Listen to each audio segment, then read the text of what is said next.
அனைவருக்கும் வணக்கம். இந்த வீடியோவில் நடந்து முடிஞ்ச சப்ளிமெண்ட்ரி எக்ஸாமில் +2 எக்ஸாம் எழுதி ஃபெயில் ஆனவங்க, எழுதாமல் ஆப்சண்ட் ஆனவங்க, இவங்க அடுத்த எக்ஸாம் எப்போ எழுதுறது, எப்போ அப்ளை பண்ணுறது, எக்ஸாம் டைம் டேபிள் எப்போ ரிலீஸ் பண்ணுவாங்க, இதை பற்றி டீட்டெயிலாக பார்க்கலாம்.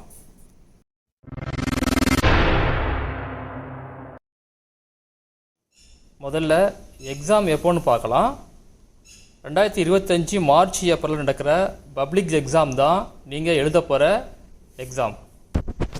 இப்போ +2 படிக்கிற ரெகுலர் ஸ்டூடெண்ட் எழுத போகிற அதே சேம் எக்ஸாம் தான், அதே சேம் சிலபஸ், அதே சேம் கொஸ்டின் பேப்பர், அதே சேம் டைம் டேபிள், அதுதான் நீங்கள் எழுத போகிறது. அடுத்தது எப்போ அப்ளை பண்ணுறதுன்னு பார்க்கலாம். டிசம்பர் மாதம் அப்ளை பண்ணுற மாதிரி இருக்கும். அதுக்கான அனௌன்ஸ்மெண்ட் டிசம்பர் 2nd வீக்கில் வரும். நீங்கள் டிசம்பர் லாஸ்ட் வீக்கில் அப்ளை பண்ணுற மாதிரி இருக்கும்.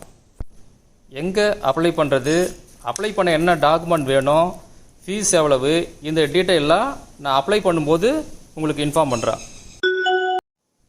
அடுத்தது டைம் டேபிள். டைம் டேபிள் எப்போ ரிலீஸ் பண்ணுவாங்க அப்படின்னா நவம்பர் மாதம் ரிலீஸ் பண்ணுவாங்க. நான் ஏற்கனவே சொன்னது மாதிரி உங்களுக்கும் ரெகுலர் ஸ்டூடெண்ட்டுக்கும் ஒரே டைம் டேபிள் தான். இந்த சேனலை ஃபஸ்ட் டைமாக பார்க்குறதா இருந்தால் சப்ஸ்கிரைப் பண்ணி பக்கத்தில் உள்ள பெல் ஐக்கானை கிளிக் பண்ணுங்கள். அப்போ தான் நான் போடுற வீடியோ நோட்டிஃபிகேஷன் உங்களுக்கு வரும். இந்த வீடியோ பிடிச்சிருந்தா ஒரு லைக் பண்ணுங்கள். தேவைப்பட்டால் உங்கள் ஃப்ரெண்ட்ஸுங்களுக்கு ஷேர் பண்ணுங்கள். ஏதாவது கேட்குறதா கமெண்ட்டில் கேளுங்கள்.